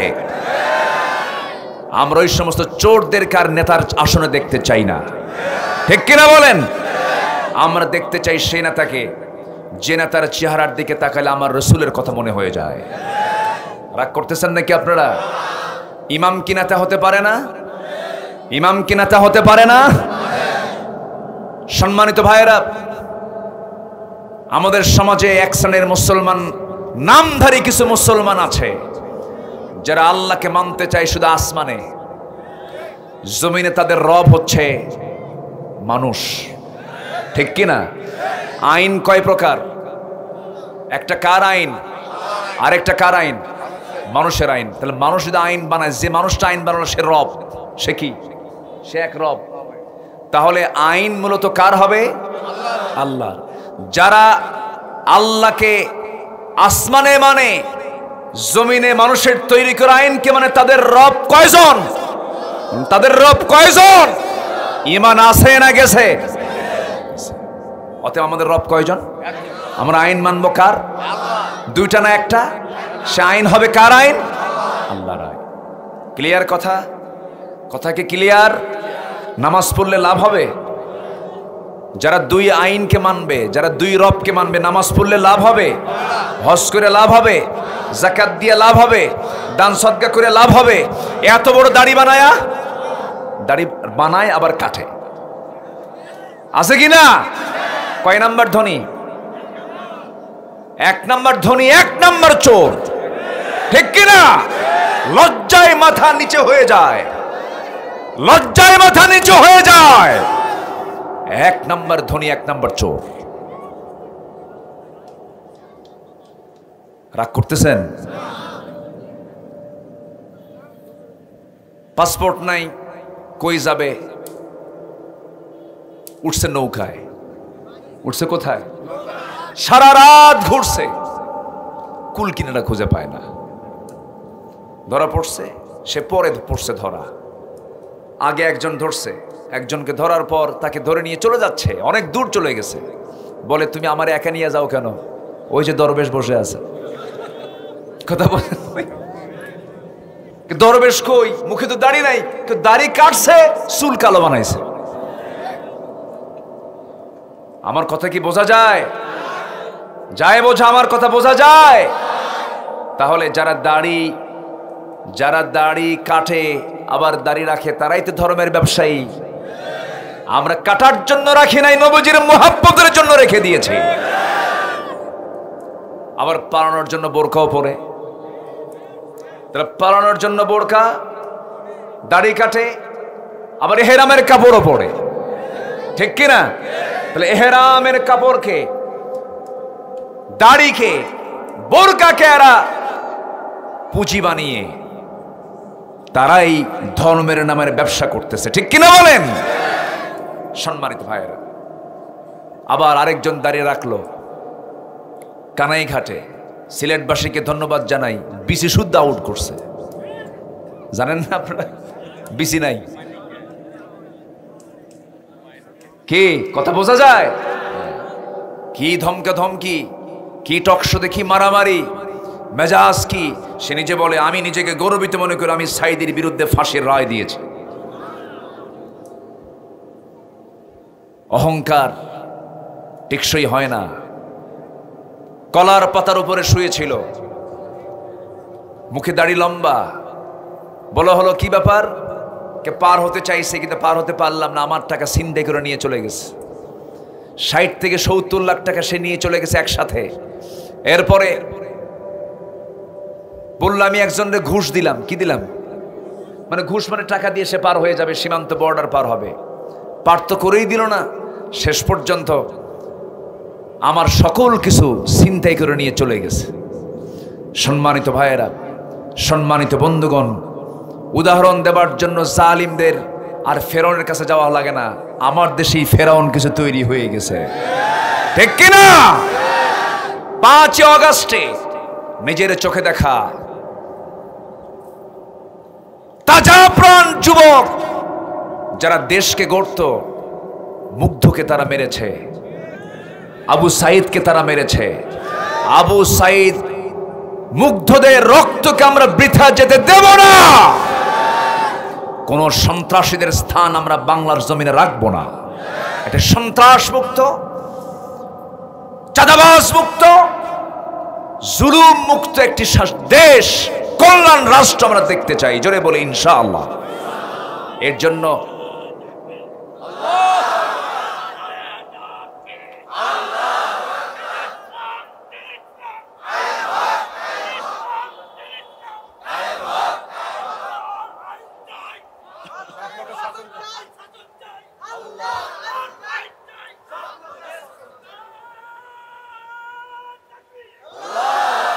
মাশাআল্লাহ অনেক সুন্দর স্লোগান দিয়েছেন আপনারা। স্লোগানও দিতে দেয় নাই 16 বছর। এক মাহফিলে স্লোগান দিচ্ছে জনগণ, আমি তো বলিও নাই, স্লোগান দিচ্ছে। এক নেতা এসে বলে আমারে, হুজুর স্লোগান বন্ধ করেন, নচেত মাহফিল বন্ধ। তো বললাম, আপনি কি নামাজ পড়েন? হ্যাঁ পড়ি। নামাজে কি স্লোগান আছে? কে আছে? আল্লাহু আকবার, রুকুতে আল্লাহু আকবার, সেজদায় আল্লাহু আকবার। হ্যাঁ আছে। আজানে কি স্লোগান আছে? হ্যাঁ আছে। কি? আল্লাহু আকবার। তাহলে আজান শুরু আল্লাহু আকবার, নামাজ শুরু আল্লাহু আকবার, জানাজাও শুরু। তো বললাম যে আপনি যদি আজকে মাহফিল স্লোগান বন্ধ করতে চান, আপনার জানাজা বন্ধ করা দরকার। জানাজায় স্লোগান আছে না নাই? স্লোগান ছাড়া যাবেন কই আপনি? সম্মানিত ভাইরা, 560টা মসজিদ হয়েছে বাংলাদেশে, মডেল মসজিদ, ঠিক কিনা? এই মসজিদ নির্মাণ করার পেছনে সবচেয়ে বড় অবদান হলো সৌদি অনুদান দিয়েছে 8,000 কোটি টাকা। এটা প্রকাশ পায়নি। যে নেতাই মঞ্চে আসে আর খালি প্রথমেই বলে 560টা মসজিদ বানিয়েছে আমরা, কি আছে না? এরকম আছে না? অথচ সেই টাকাগুলো অনুদান এসেছে সৌদি আরব থেকে। এরকম করে বহু, একটা দুইটা নয়, বহু ইস্যু আছে। শাহবাগ গণজাগরণ মঞ্চ তৈরি করেছিল, ওই সময় কিছু সুবিধাবাদী আলেম নামের কলঙ্ক সেই জায়গায় গিয়ে শেল্টার নিয়েছিল। আজকে তাদেরও অবশ্যই তাদের ব্যাপারেও সচেতন হওয়া দরকার। আমি আমার ভাষায় বলবো না, অধিকাংশ আলেম ওলামা দেশে একমত। সেই দিন গণজাগরণ মঞ্চে যে সমস্ত আলেম নামের কলঙ্ক যারা সেখানে গিয়ে একাত্মতা প্রকাশ করেছেন, নিঃসন্দেহে আমরা বলতে পারি তারাই হচ্ছে ওলামায়ে সু, তারাই হচ্ছে মুনাফিক, তারাই হচ্ছে দালাল। জ্ঞান আবু জেহেলের কম ছিল না। আবু জেহেলের জ্ঞান কম ছিল? আবু জেহেলকে বলা হতো আবুল হাকাম। এত জ্ঞানী ছিল যে উটের পায়খানা দেখে বলতে পারতো উটের পায়খানা, উটের পায়খানা দেখে বলতো এটা কোন গোত্রের উট। আবু জেহেল প্রচন্ড ধী অনুভূতি সম্পন্ন একজন মেধাবী মানুষ ছিল আবু জেহেল, কিন্তু ইলম দিয়ে কোনো কাজ হয়নি, কারণ তার মধ্যে ঈমান নাই। কি নাই?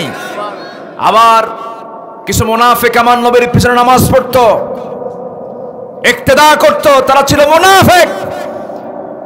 জ্ঞান ছিল, ইলম ছিল, কিন্তু সেই ইলমটা কাজে লাগিয়েছে হলো দ্বীন ধ্বংস করার জন্য। এরকম মুনাফিক মার্কা আলেমও আমার দেশে আছে না নাই? আসতে বলবেন না, আছে না নাই? কিতাব বোঝে ওরা, কিন্তু ইসলাম বোঝে না। ওরা কিতাব বোঝে না, খালি হাদ্দাসানি হাদ্দাসানি শিখলে হবে না। শুধু শত শত হাদিস, হাজার হাজার হাদিসের রেফারেন্স মুখস্থ করলে হবে না। জমিন যার, আইন প্রতিষ্ঠা করতে হবে তার। এই দায়িত্ব পালন করবে না যে সে আলেমের 4 পয়সা মূল্য নয়। রাগ করতেছেন? একটু মন খুলে কথা বলতে হবে তো। এই জন্য সব কথাগুলো বলে দিচ্ছি একটু একটু করে। সম্মানিত ভাইয়েরা, 13 বছর যারা জেল খাটলো যে সমস্ত আলেমরা, তাদের দাম, এই 16 বছর যারা মাজলুম হলো তাদের দাম সেই সমস্ত আলেমের দাম। আর যারা এই 16 বছর সকল সুযোগ সুবিধা নিয়েছে সরকারের, ওই জালিম সরকারের সুবিধাভোগী আলেম আমার দেশে আছে না নাই? যারা এই সুবিধা নিয়েছে তারাই হচ্ছে মুনাফিকের বাচ্চা। কি ঠিক আছে? কথা রাইট? অঙ্ক হিসাব করতে, অঙ্ক কষতে ভুল করা যাবে না। এই 16 বছর যারা সুবিধা নিয়েছে ওরাই মুনাফিক, এটা মাথায় রাখবে সম্মানিত ভাইয়েরা। তাহলে দেশকে সুন্দর করার জন্য একজন আদর্শ নেতার দরকার আছে না নাই? কেউ বাপ নিয়ে ব্যস্ত, কিনে ব্যস্ত, খালি বাপ। কিন্তু সেই বাপ তো শেষ পর্যন্ত সেই বাপের মাথা ভাঙ্গিয়া নামায় দিছে। ডক্টর ইউনূসকে প্রশ্ন করা হলো যে এই মুরালগুলো, এই মূর্তিগুলো ভাঙতেছে, তা আপনি কি করছেন? কে প্রশ্ন আমাকে করেন কেন? যার মূর্তি ভাঙতেছে তার মেয়েকে প্রশ্ন করেন, ঠিক কিনা? সম্মানিত ভাইয়েরা, কেউ বাবা নিয়ে ব্যস্ত, কেউ স্বামী নিয়ে ব্যস্ত, কারো বাপের দেশ, কারো স্বামীর দেশ, মাঝখান দিয়ে আমরা শেষ। আমরা শেষ হতে চাই না। আমরা কাউ কিনে ব্যস্ত হব না, আমরা আমার রাসূল কিনে ব্যস্ত হব।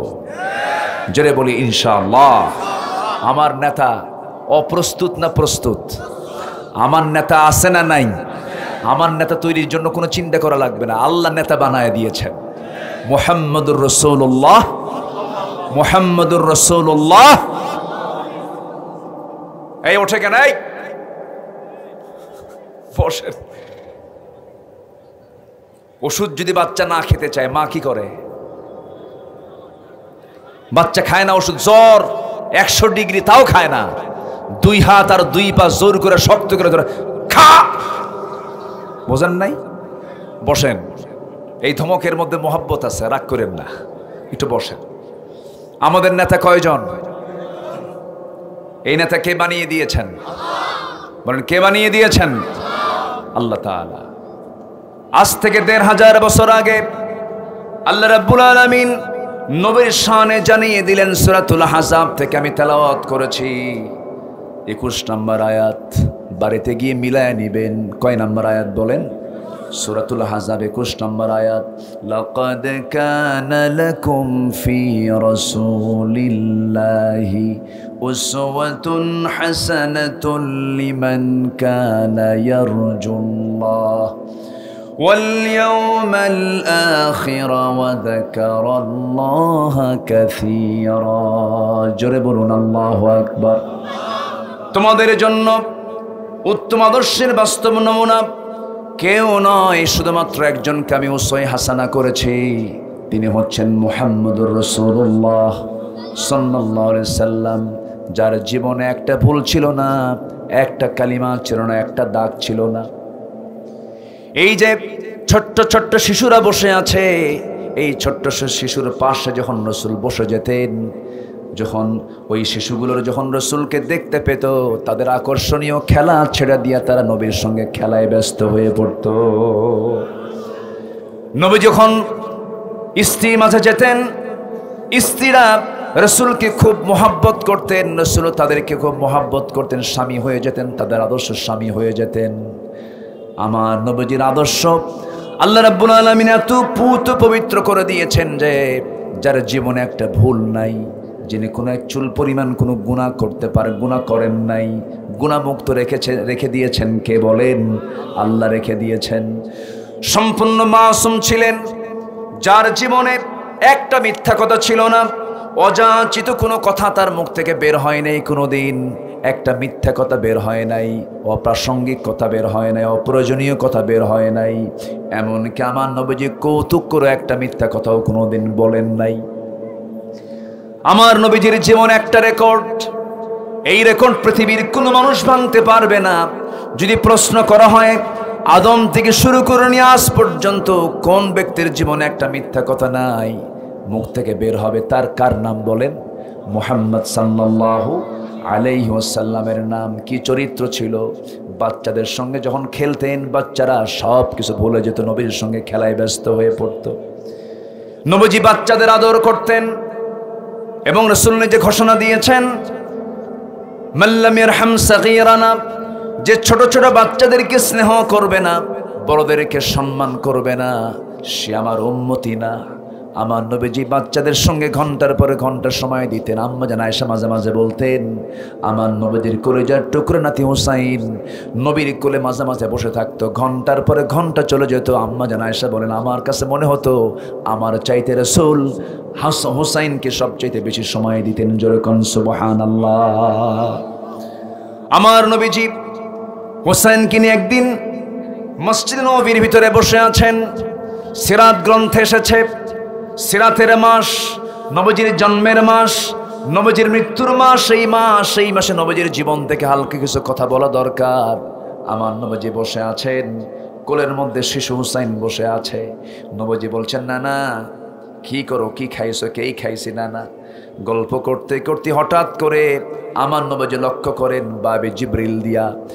জিবরাইল আলাইহিস সালাতু ওয়াস সালাম নবীর সামনে দাঁড়ালেন, আস্তে করে বসে গেলেন। নবীজি দেখেই বললেন, আমার কলিজার টুকরা হুসাইন আমার সামনে কে এসে বসলো, তুমি তাকে চিনো নাকি? সঙ্গে সঙ্গে বলছেন, না না, এই লোকটা মাঝে মাঝে আপনার কাছে আসে, কিন্তু কেমন যেন মনে হয়। কি মনে হয় বলো না না?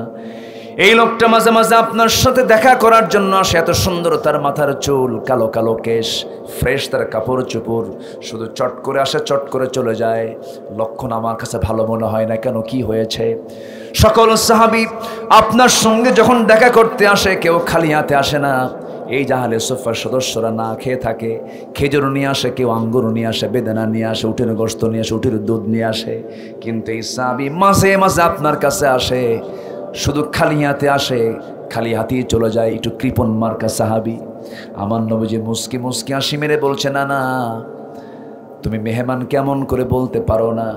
চোখের ভাষায় জিব্রাইলকে বুঝায় দিচ্ছেন, জিব্রাইল আমার নাতির কবলে পড়ে গেছো, বড় বেকায়দায় তোমার হয়তো হয়ে গেল আজকে। আমার নাতি আমার এ সারে না। আমার নবীজি বললেন, না না, মেহমান কেমন করে বলতে নেই। ওইদিকে আল্লাহ বলছেন, ও জিব্রাইল, আমার প্রিয় দোস্তের প্রিয় নাতি হুসাইন যখন শক করিয়ে ফেলেছে, তোমার পকেট থেকে কিছু খসায়া ছাড়বে, পকেটের ভিতরে হাত দিয়ে দেখো, আমি আল্লাহ রাব্বুল আলামিন লক্ষ্য করে দেখো জিব্রাইল, তোমার পকেটের মধ্যে আঙ্গুরের ছড়া একটা ঢুকায় গেছে। যেরকম সুবহানাল্লাহ, মওজুদ হয়ে গেছে। পকেটে হাত দিলেন, সুন্দর টসটস আঙ্গুরের ছড়া বের করলেন, নবীর সামনে ঝুলায় রাখলেন। আমার রাসূল বলছেন, ও নানা হুসাইন, কে বলেছে তোমার কৃপণ সাহাবী দেখো টসটস আঙ্গুর তোমার জন্য কে যেন আনছে, দেখো কি সুন্দর মেহমান তোমার জন্য আনছে। কে বলেছে? কৃপণ সাহাবী। হুসাইন বলছে, না না, এতক্ষণ ভাবছিলাম সাধারণ কৃপণ, এখন দেখে মারাত্মক কৃপণ। কেন? পকেটে আঙ্গুর থুই আঙ্গুর বের করে না। জোরে কান সুবহানাল্লাহ, আরো জোরে বলি সুবহানাল্লাহ। আমার নবীজি এবার বলছে, না না, মেহমান কেমন করে বলতে নাই, তুমি এখন খাওয়া শুরু করো। এবার তিনি বলছেন, না না, মেহমান আগে খায় না, বাড়িওয়ালা আগে খায়, আমি তো বাড়িওয়ালা আগে মেহমান রে খাওয়ান। জিব্রাইল মনে মনে চিন্তা করে, হারে কোন মুসিবতে পড়লাম, খাওয়াও তো আমি বুঝি না, কেমনে খাবো?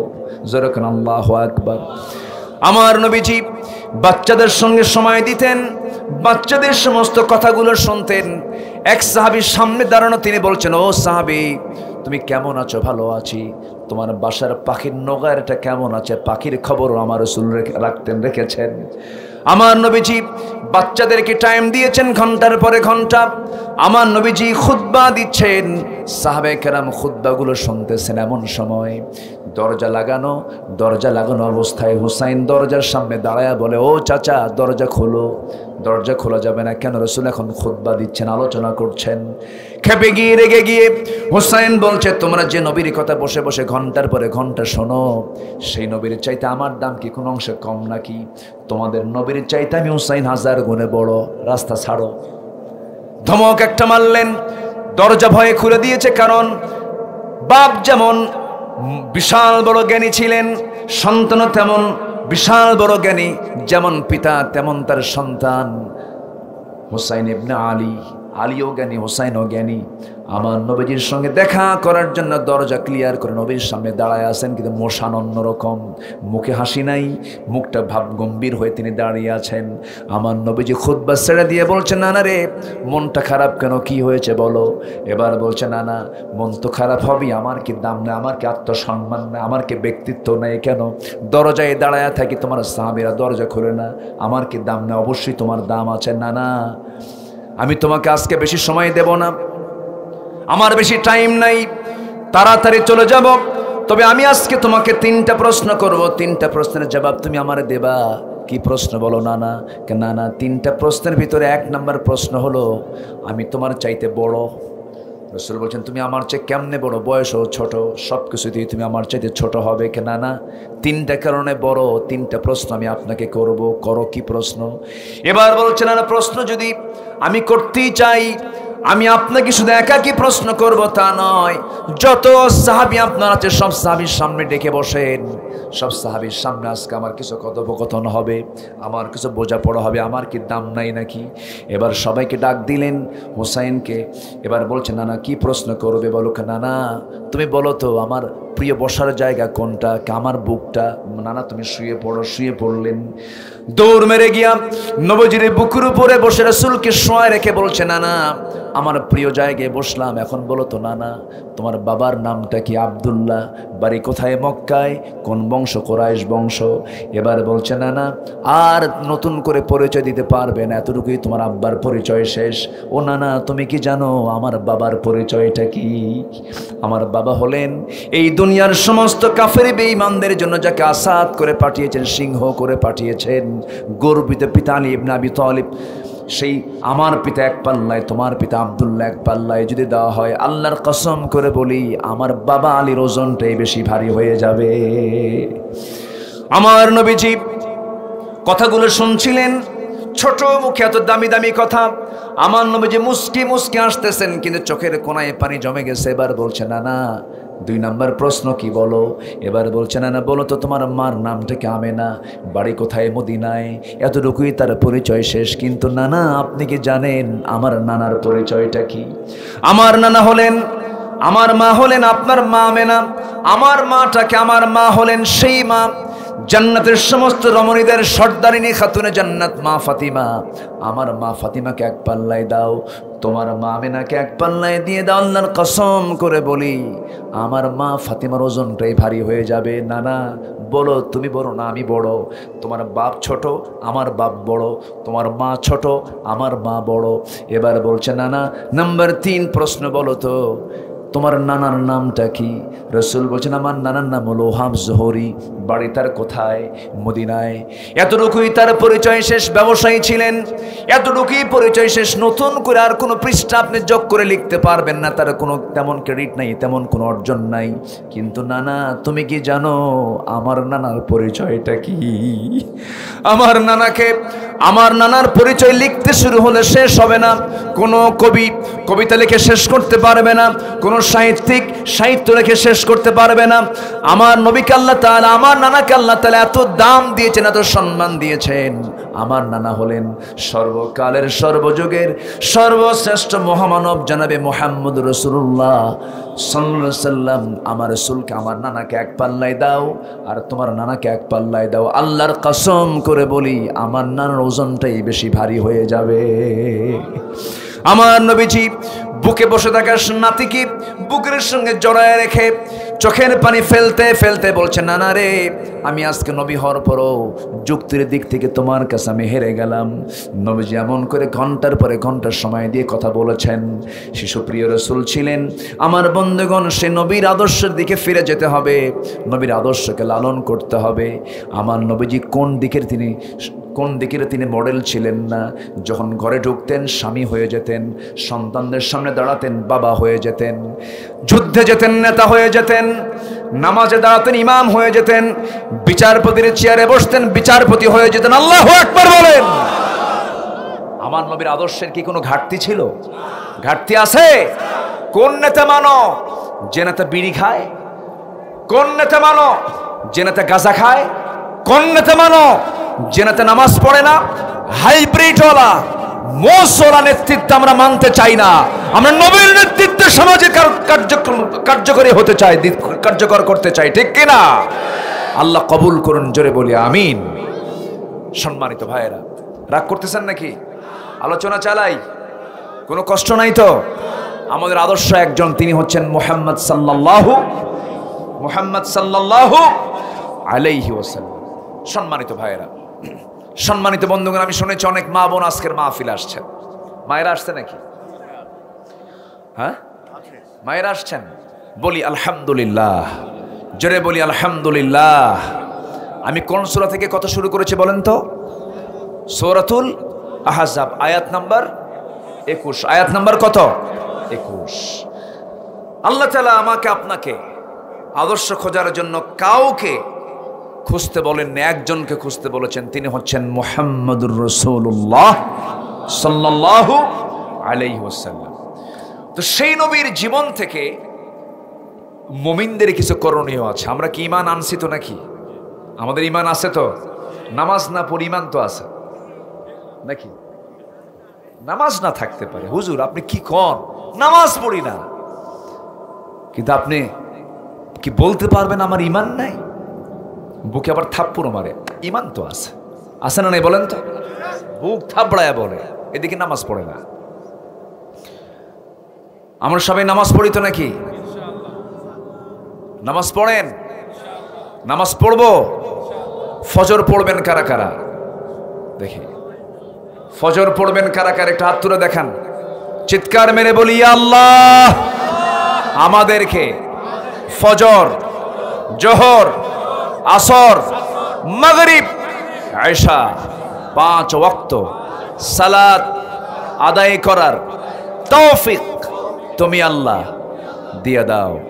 জোরে বলি আমিন, আরো জোরে আমিন। সম্মানিত ভাইয়া, তো সেই রাসূলের জীবন থেকে মুমিনদের কিছু অনুকরণীয়, অনুসরণীয় কিছু কাজ আছে। 15টা কাজ। কয়টা কাজ বলেন? যেটা রাসূল করেছেন সেটা আমার করার দরকার আছে না নাই? রাসূল কেমন করে খেয়েছেন আমি তেমন করে খাবো। রাসূল কেমন করে ঘুমিয়েছেন, এই ছেলে বসো, বসেন। আমি খুব জুলুম করছি আপনাদের উপরে মনে হয় ভাইরা। আমি এটা বলি না, আমি 9টায় উঠি 11টায় শেষ করি, কিন্তু ভাই যে আমার কোন আসামি বানাইছে আজকে। একটু বসেন। খুব যদি চাপ লাগে, মহা চাপ, সেটা ভিন্ন কথা। একটু নখটা আস্তে করে তো হুজুর কাম সারা, এটা ভিন্ন কথা। কিন্তু একদম ওজোর ছাড়া আমি এটাকে কখনোই অ্যালাউ করব না। একটু বসেন। এই কোরআনের মঞ্চ আমরা জীবনের নাও পেতে পারি, ঠিক কিনা বলেন? এই মঞ্চ পাবো আর কি কোনো গ্যারান্টি আছে বলেন? গ্যারান্টি আমরা দিতে পারবো? এটা আমার জীবনের শেষ মঞ্চ হতে পারে, শেষ বৈঠক হতে পারে। 15টা অনুকরণীয় আদর্শ আমরা আজকে শিখে যাব। 1 নম্বর হলো আল্লাহর পথে দাওয়াত। কার পথে দাওয়াত বলেন? বিড়ি খাওয়ার জন্য, গাঁজা খাওয়ার জন্য। বিড়ির দাওয়াত আছে না নাই? বিড়ি নিচে লাগায়, আবার সেটা লাগায় দিয়ে বলে এই লাগা, আছে কিনা বলেন? এটাও কিন্তু এক প্রকার দাওয়াত। আচ্ছা, বিড়ি খাওয়া কি? আস্তে কয় আরাম, আরাম।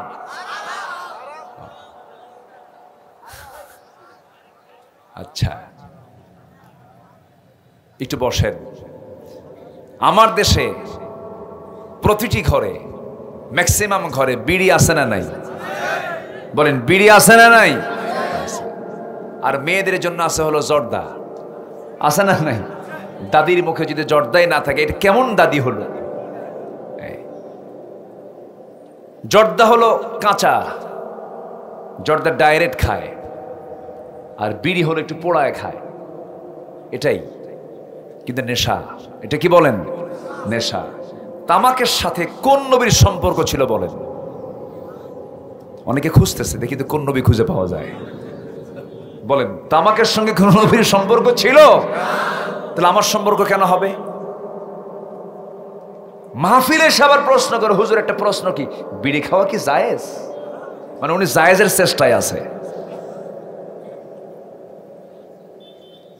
অনেক ফিকির করি আমরা, কিন্তু না, কোন নেশা একজন ইমানদার তার জীবনে বাস্তবায়ন করতে পারে না।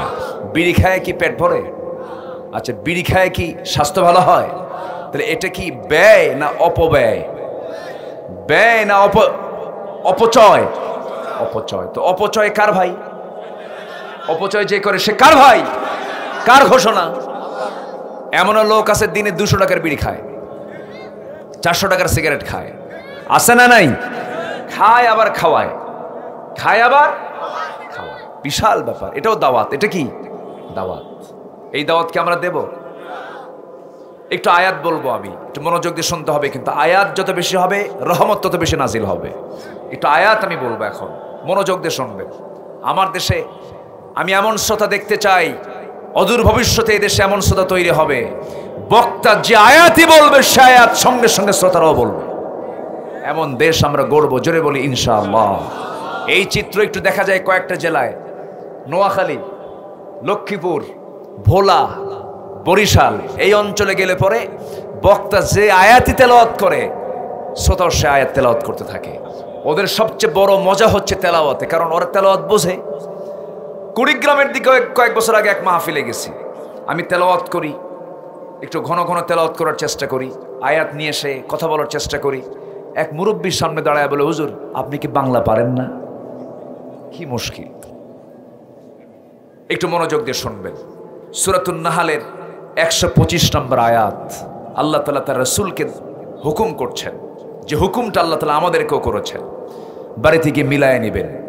আল্লাহ রাব্বুল আলামিন বলেন, উদউ ইলা সাবিলি রাব্বিকা বিল হিকমাতি ওয়াল মাউইযাতিল হাসানাহ ওয়াজাদিলহুম বিল্লাতী হিয়া আহসান ইন্না রাব্বাকা হুয়া আ'লামু বিমান দাল্লা আন সাবিলিহি ওয়া হুয়া আ'লামু বিল মুহতাদিন। জোরে বলুন আল্লাহু আকবার। হে রাসূল, আপনি উত্তম নসিহতের মধ্য দিয়া, হিকমতের মধ্য দিয়ে আপনি কালিমার দাওয়াতের কাজ করুন। নাম্বার 2 হলো, আমার নবীর আদর্শের মধ্যে আমাদের কিছু অনুকরণীয় দিক আছে। 1 নম্বর হলো দাওয়াতি কাজ করব আমরা। রাসূল দাওয়াতি কাজ করেছেন, আমরা দাওয়াতি কাজ করব। একটা আয়াত জানলে পরে সেটা অন্যকে শোনায় দেব, জোরে বলি ইনশাআল্লাহ। আমি নামাজ পড়ব, আমার প্রতিবেশী নামাজ পড়বে না, হবে না। ফজরের সময় যখন বের হয়ে যাব, আসসালাতু খায়রুম মিনান নাওম মুয়াজ্জিন বলে দিল, সন্তানকে আগে ডাকায় দেব। সন্তানের ঘুমটা রহমত শৈশবের জন্য কখনো হতে পারে না। আমার বন্ধুগণ, সন্তানকে আপনি স্বাস্থ্যের দিকে তাকায় সন্তানকে ডাক দিচ্ছেন না, সন্তান ঘুমাক, স্কুল আছে, ফজরের সময় ডাক দিলেন না। আমার বন্ধুগণ, সন্তানের এই স্বাস্থ্যের দরকার বেশি না জাহান্নাম থেকে বাঁচার দরকার বেশি? জাহান্নাম থেকে বাঁচার দরকার বেশি। জাহান্নাম থেকে বাঁচার জন্য সন্তানকে টেনে তুলে বলবেন, বাবা নামাজ পড়। বউটাকে ডাক দিয়ে বলবেন, বউ নামাজ পড়ো। সন্তানকে ডাক দিয়ে বলবেন, সন্তান নামাজ পড়ো। প্রতিবেশীকে ডাক দিয়ে বলবেন, প্রতিবেশী নামাজ পড়ো। কারণ কু আনফুসাকুম ওয়া আহলিকুম নারা। নাম্বার 2 হলো সাহসিকতা। আমার নবীজি ভীরু ছিলেন না, সাহসী ছিলেন। ইসলাম মানতে গেলে ভয় থাকা দরকার না, সাহস থাকা দরকার। সাহস দিয়ে দিবেন কে? আসতে বলবেন না, কে দিয়ে দিবেন? আল্লাহ সাহস। আমার নবীজিকে আল্লাহ তাআলা অর্ডার করলেন, ফাসদা বিমা তু'মারু ওয়া আ'রিদ আনিল মুশরিকিন। জোরে বলুন আল্লাহু আকবার। আপনি প্রকাশ্যে জানায়া দেন, প্রকাশ্যে শুনিয়ে দেন, আবু জেহেলরা কি বলল, উতবা সাইবারা কি বলল, এই দিকে আপনি তাকাবেন না, আপনি বলে দেন। আমার নবীজি বলা শুরু করলেন। যখন বলা শুরু করেছেন, আমার নবীজি মার খান নাই? আসতে বলেন, মার খান নাই? গালি শোনেন নাই? হায়রে, এক দিনের কথা আমার মনে হয়ে গেল। সেরা মানুষ পৃথিবীর, আমার নবীজির প্রিয় সাহাবী, 1 নম্বর সাহাবী সাইয়েদনা আবু বকর সিদ্দিক রাদিয়াল্লাহু তাআলা আনহু মসজিদে হারামের সামনে গিয়া, কাবার চত্বরের সামনে গিয়া সুন্দর করে নামাজ পড়া শুরু করলেন। রুকু করছেন, সেজদা দিতে নিয়ে হঠাৎ করে দেখতে পেলেন উতবা, সাইবা, মুগিরা সব চলে আসছে, তাকে ঘেরাও করে ফেলেছে। সেজদা দেওয়ার সঙ্গে সঙ্গে মাথার উপরে খরম জুতা চাপ দিয়া, তাকে ফেলে দিয়া নাকের উপরে জুতা চাপায় দিয়া নাকটা মোচা বানায় দিয়েছে, রক্তাক্ত করে ফেলেছে। সেন্সলেস হয়ে পড়ে আছেন। ওরা ভাবলো বুঝি আবু বকর মারা গেছে, আবু বকর আর দুনিয়াতে বেঁচে নাই, মরা মনে করে রেখে চলে গেছে। কিছুক্ষণ পর তার সেন্সটা ফিরেছে। সেখান থেকে সেন্স ফেরার সঙ্গে সঙ্গে দেরি করলেন না। ওই নাক রক্তাক্ত অবস্থা নিয়ে কোনো মতো নিজে বাঁচার জন্য নয়, নিজের বাড়ির দিকে রওনা না দিয়া নবীর ঘরের দিকে রওনা দিলেন। দরজায় গিয়ে নক করলেন, দরজায় কড়াঘাত করে বলছেন, হুজুর দরজা খুলুন। আমি আবু বকর, দরজা খুলে দেওয়া হলো। রসুল দেখেই বলছেন, আবু বকর তোমার চেহারার এমন অবস্থা হয়েছে কেন? নাকটা বোচা করে দিল কে? কি হয়েছে তোমার? সম্পূর্ণ কথাগুলো তাকে প্রকাশ করা হলো। সব যখন খুলে বললেন, রসুল বলছেন, আবু বকর তাহলে তোমার তো খাদ্যের প্রয়োজন, রক্ত শূন্যতায় তুমি ভুগছো। এবার আবু বকর বলছেন, হুজুর সব কিছু পরে হবে, আপনার এখন ঘরে থাকা যাবে না, চোরাগুপ্তা হামলা শুরু হয়ে গেছে, আপনি এখন থাকতে পারবেন না। দয়া করে আপনি আমার কথা ফলো করুন, আমার জীবন আপনার জন্য আমি উৎসর্গ করে দেব, আমার বিন্দু পরিমাণ কোনো দুঃখ নাই, কিন্তু আপনার বাঁচা দরকার, আপনাকে হামলা করে তারা মেরে ফেলবে, অবস্থা খুব খারাপ, আমরা এখন মক্কার বাইরে চলে যাই। মক্কার বাইরে সকালবেলা দুজন রওনা দিলেন, প্রচন্ড ক্ষুধার্ত, রক্ত ঝরতেছে শরীর থেকে। আমার নবীজি পেরেশান হলেন, উটের দুধ পেলেন না, দুম্বার দুধ পেলেন না।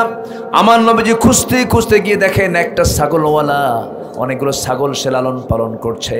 সে রাখালকে ডাক দিয়ে বলছেন, রাখাল একটা সাগি দেবে নাকি? কি করবেন আপনি? সাগিটা যদি দাও দুধ দহন করব, আমার বন্ধু আবু বকর মারা যাবে, তাছাড়া দুধটা দহন করার জন্য একটা সাগি আমারে দাও। না দিতে পারবো না। কেন? আমি তো ছাগলের মালিক নই, আমানতের খেয়ানত হয়ে যাবে। আমার নবীজি খুব খুশি হয়ে গেলেন কথাগুলো শুনে। আহারে, এই মরুর তপ্ত বালুতে থাকা এই মরুর এই রাখালটার মধ্যে ইমান নাই, কিন্তু ইমানের গুণটা আছে, আমানতদারিতা আছে। এবার রাসূল বলছেন, রাখাল তুমি যদি আমাকে সাগি নাই দাও, এমন একটা সাগি দিবা যে সাগির পেটে কোনো বাচ্চা আসে নাই, ওলানের দুধ আসে না, এমন একটা সাগি তুমি আমার ছোট্ট একটা সাগি দিলেই হবে। রাখালটা মুসকি মুসকি হাসি মেরে মনে মনে ভাবে, লোকটা পাগল নাকি, ছোট্ট সাগি দিয়ে সে কী করবে? কিন্তু সে তো জানে না তার কাছে কোন লোকটা এই সাগিটা চাচ্ছে। আমার নবীজি চাওয়া মাত্রই ছোট্ট একটা সাগি নবীর হাতে যখন তুলে দেওয়া হলো, সাগিটা তিনি কোলের মধ্যে উঠায় দিলেন। সাগিটার পেছনের দুই পায়ের ঠিক মাঝখান বরাবর হাত দুইটা তিনি আগায় দিলেন, ওলান বরাবর দুইটা হাত রাখলেন, গোটা ওলানটা দুধে ভরপুর হয়ে গেল। আমার নবীজি দহন করলেন। দুধ দহন করতে করতে আমার রাসূল বলছেন, রাখাল একটা বাটি নিয়ে আসো। বাটি নিয়ে আসলো, বাটি ভর্তি দুধ হয়ে গেল। আমার নবীজি যেই সাগির পেটে বাচ্চা নাই, যে সাগিটার বয়স খুব ছোট্ট, সাগির পেট থেকে কোনো বাচ্চা হলো না, কোনোদিন ওলানে দুধ আসে নাই, সেই ছোট্ট সাগির ওলানে হাত দিন। নবীজির হাতের কি বরকত! দুধটা ওলানটা দুধে ভরপুর হয়ে গেছে, বাটিটা দুধ পূর্ণ হয়ে গেছে। রাসূল মুস্কি হাসি মেরে বলছেন, আবু বকর সকালবেলা রক্তাক্ত হয়েছ, বরকতের দুধ পান করো। যখন তাকে বাটিটা দেওয়া হলো, তৃপ্তি ভরে দুধ পান করলেন, পেট পূর্ণ হয়ে গেল, পেটের চামড়া টাইট হয়ে গেল, এত পরিমাণ দুধ পান করেছেন। রাসূল বলছেন, আবু বকর দুধ খাওয়া কেমন হলো বলো? হুজুর দুধ পান করলাম জন্মের মতো, এত দুধ খাইলাম, কিন্তু আমি বাটির দিকে চেয়ে থেকে দেখি বাটির দুধ এক চুল পরিমাণ কমে নাই। যেরকম সুবহানাল্লাহ। আমার নবীজি এবার বলছেন, আবু বকর এই বাটির দুধ তুমি কমাতে পারবে না, আরো আল্লাহর বান্দা যদি এখানে থাকতো তারাও কমাতে পারতো না। রাখাল তুমি এখন খাও। রাখালের হাতে বাটি তুলে দেওয়া হলো। বিসমিল্লাহ তো সে জানে না। রাসূল বলেন, বলো বিসমিল্লাহ। বিসমিল্লাহ বলে ফেললো। সে বিসমিল্লাহ বলে যখন পান করা শুরু করলো, দুধ কমে না। রাসূল বলছেন, যতক্ষণ পর্যন্ত এই বাটিতে আমার ঠোঁটটা না লাগবে, বাটির দুধ কখনো কমতে পারে না। জোরে কোন সুবহানাল্লাহ। আমার নবীজি সবার শেষে পান করলেন। আমার নবীজি আগে খেতেন না পরে খেতেন? আমার নবীজি খেতেন আগে না খাওয়াতেন আগে? আসতে কন, খেতেন আগে না খাওয়াতেন আগে? এমনকি আম্মা জান আয়েশা বলেন, আমি তার স্ত্রী ছিলাম, কোনোদিন আগে রাসূলকে আগে খাওয়াতে পারিনি। নবীর জন্য দুধ নিয়ে গেছি, রাসূল বলতেন, আয়েশা রে আমি আগে খাবো না, তুমি আগে খাবে। রাসূল ঠেলে আমার দিকে দিয়ে দিতেন। আমি উটের গোশত নিয়ে যেতাম, ছাগলের গোশত নিয়ে যেতাম। আমার নবীজি বলতেন, আয়েশা তুমি আগে খাও। আমি হাড়গুলো খেয়ে খেয়ে চুষে রেখে দিতাম। নবীজি আমার সেই চুষে খাওয়া হাড়টা রাসূল নিয়ে চুষে সেই দিক যা চুষে সেই হাড়টা তিনি খেয়ে নিতেন। যেরকম সুবহানাল্লাহ। ইসলামে মোহাব্বত ভালোবাসা আছে না নাই? সেই মোহাব্বতটা হতে হবে বাইরে না ঘরে। আজকে কোনো বাইরে না ঘরে। আজকে মোহাব্বত চলে গেছে কোথায়? গাছতলা, বটতলা। কি ঠিক কিনা বলেন? আমার বন্ধুগণ, আমার নবীজি কোনোদিন আগে খান না, আগে খাওয়াইছেন তিনি। আমার দেশের নেতাগুলো, ম্যাক্সিমাম নেতাগুলো আগে খায় না খাওয়ায়, আগে খায় না খাওয়ায়। ওই নেতা মানবো না, আমরা মানবো রাসূলকে নেতা। আল্লাহু আকবার বলেন। আমার বন্ধুগণ, নবীজি বলছেন, আবু বকর খাওয়া দাওয়া সম্পন্ন হলো, চলো শেখ বিকেল বেলা হয়ে গেছে, বাড়ির দিকে ফিরে যায়। বাটিটা রাখালকে দিয়া আমার নবীজি আবু বকরকে সঙ্গে করে নিয়ে যখন বাড়ির দিকে রওনা দিচ্ছেন, রাখালটার চোখে পানি, রাখাল কান্দে। রাসূল বলছেন, রাখাল কান্দো কেন? রাখাল বলছে, আমাকে নিয়ে চলেন, আমিও চলে যাব। কেমন যেন মনে হচ্ছে আপনি একজন বিশেষ মানুষ, আপনার কি সুন্দর আচরণ, কি সুন্দর কথা, কি সুন্দর চেহারা। সঙ্গে সঙ্গে রাসূল বলছেন, তুমি যদি যাও ছাগলগুলো দেখবে, কেমন তো খেয়ানত হয়ে যাবে, তাও তো কথা, আমি থেকে যাচ্ছি। কিন্তু আপনি চলে যাচ্ছেন, আমার একটা দাবি আছে। কি দাবি? আপনি আমার ওই দোয়াটা শেখায় দেন। কোন দোয়া? যে দোয়া পড়ে আপনি মনে মনে ফু দিলেন, ওলানটা দুধে ভরপুর হয়ে গেল। মাঝে মাঝে এই দোয়াটা আপনি আমার যদি শেখায় দেন, মাঝে মাঝে ওলানে ফু মারবো আর দুধ খাবো। জোরে কান সুবহানাল্লাহ, আর জোরে কান সুবহানাল্লাহ। আমার নবীজি মুস্কি মুস্কি হাসি মেরে বলছেন, রাখাল রে, 1000 বার এই দোয়া পড়লে কোনো কাম হবে না, বিসমিল্লাহ বলে লাভ হবে না, কারণ তোমার মধ্যে শিরকিয়াতের পচা দুর্গন্ধ বিদ্যমান আছে। এই শিরকিয়াতের পচা দুর্গন্ধ দূর করো, মাইনাস করে তাওহীদের সে অমীয় ধারা, তাওহীদের সে অমীয় সুধা তুমি পান করে ফেলো। সঙ্গে সঙ্গে রাখাল বলছে, আপনার চোখ মুখ বলে, হুজুর আপনি কি আল্লাহর নবী নাকি? শুনেছি মক্কা আল্লাহর নবী মুহাম্মদের আবির্ভাব হয়েছে, আমি কি বুঝতে ভুল করলাম নাকি? সঙ্গে সঙ্গে রাসূল বলছেন, বুঝতে ভুল করনি রাখাল, আমি হলাম শেখের জামানের পয়গম্বর মুহাম্মদ সাল্লাল্লাহু আলাইহি ওয়াসাল্লাম। হাত চাগায় দিলেন, কালিমা পড়ায় নিলেন। সেই রাখালটার দাম এত বেশি হয়ে গেল যে বাকি জীবনে ওই রাখাল আব্দুল্লাহ ইবনে মাসউদ রাদিয়াল্লাহু তাআলা আনহু যতদিন বেঁচে ছিলেন, কোরআন দিয়ে সবসময় কথা বলতেন। কি দিয়ে বলতেন কথা? কোরআন দিয়ে কথা বলতেন। এই পৃথিবীতে রাসূল একজন সাহাবীর ব্যাপারে সার্টিফিকেট দিয়েছেন, তোমরা আমার আব্দুল্লাহ বিন মাসউদের মতো তেলাওয়াত করো। আব্দুল্লাহ বিন মাসউদ যখন তেলাওয়াত করে, আমার কাছে মনে হয় জিবরাইল ওহী নাজিল করতেছে। এই আব্দুল্লাহ ইবনে মাসউদ রাদিয়াল্লাহু তাআলা আনহু একদিন দূর অঞ্চল থেকে তিনি আসতেছিলেন। দ্বিতীয় খলিফা ওমরের শাসনামল চলছিল। সাইয়েদনা ওমর ফারুক রাদিয়াল্লাহু তাআলা আনহু দূর থেকে একটা টিম দেখলেন, দল দেখলেন, তারা দল বেঁধে আসতেছে, অন্ধকার রাত। হঠাৎ করে সামনে দাঁড়িয়ে বলছেন, এই দলটা কোন জায়গা থেকে আসে? সেই দলের ভিতর থেকে একজন ব্যক্তি দাঁড়িয়ে বলছে, মিন ফাজ্জিল আমিক। কোরআনে একটা আয়াত বলে ফেলেছেন, মিন ফাজ্জিল আমিক। মনে মনে চিন্তা করছেন, খলিফা এমন সুন্দর করে কোরআন দিয়ে উত্তর দেয়, দেখি আর একটা প্রশ্ন করি। এবার বলছেন, যাবা কোথায়? ইলা বাইতিল আতিক। ইলা বাইতিল আতিক, এটাও কোরআন দিয়ে উত্তর দিল। মনে মনে চিন্তা করলেন, কোরআন দিয়ে সব উত্তরগুলো দিয়ে দেবার তিনি বলছেন, শোনো, প্রশ্ন যখন শুরু করেছি কোরআন দিয়ে উত্তর দিতে হবে কিন্তু। এবার সাইয়েদনা ওমর ফারুক বললেন, বাইতুল আতিকের দিকে যাচ্ছ, ফাজ্জিল আমিক থেকে আসছো, ভালো কথা, বলো তো কোরআনে কারীমের মধ্যে সবচেয়ে শ্রেষ্ঠ আয়াত কোনটা? আল্লাহু লা ইলাহা ইল্লাহু। এবার তিনি প্রশ্ন করলেন, কোরআনে কারীমের সবচেয়ে আশাব্যঞ্জক আয়াত কোনটা? সঙ্গে সঙ্গে তিনি বলছেন, কুল ইয়া ইবাদিয়াল্লাযিনা আসরাফু আলা আনফুসিহিম লা তাকনাতু মির রাহমাতিল্লাহ। এবার বলা হলো, বলো তো কোরআনে কারীমের সবচেয়ে ভয়ঙ্কর আয়াত কোনটা? যে আয়াত পড়লে পরে চোখে পানি চলে আসে। সঙ্গে সঙ্গে ওই ভিতর থেকে জবাব আসতেছে, ফামান ইয়ামাল মিসকালা যাররাতিন খায়রান ইয়ারাহু ওয়া মান ইয়ামাল মিসকালা যাররাতিন শাররান ইয়ারাহু। সঙ্গে সঙ্গে ওমরে ফারুক বলছেন, শোনো, আল্লাহর কসম করে আমার কাছে মনে হচ্ছে এই জায়গায়, এই দলের মধ্যে আমার প্রিয় ভাই আব্দুল্লাহ ইবনে মাসউদ ছাড়া অন্য কেউ নাই। যেরকম সুবহানাল্লাহ। রাখাল হয়ে গেছে পরশ পাথরে, একদম একটা দামি মানুষের রূপ নিয়েছেন।